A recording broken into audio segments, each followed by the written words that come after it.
Hello everyone. आज का topic है doctrine of territorial nexus. Subject is constitutional law, focus legislative jurisdiction based on article 245 of the constitution of India.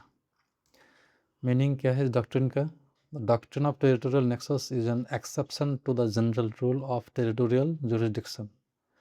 It means that संविधान कहता है कि a state can make laws within its territory and the center can make laws within the territory of India.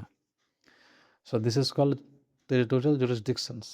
No state, neither center can make laws beyond its territory. This is the general rule.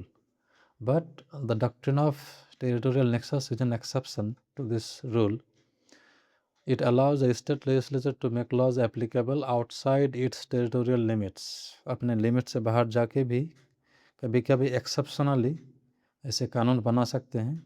ज़रूरी क्या है? It ensures flexibility in law making in federal structure, क्योंकि we are a federal country जहाँ states have autonomy, तो to protect their interest, states interest in such field, और क्योंकि कहीं कानून ऐसा बन गया जो कि बाहर राज्य में जाके या वो उसका एप्लीकेबिलिटी अगर प्रूफ हो तो तब जाके सिर्फ इसी बेसिस पे उस कानून को वॉइड डिक्लेयर किया ना जाए। इस वजह से सुप्रीम कोर्ट ने इस डॉक्ट्रिन को इन्वेंट किए हैं।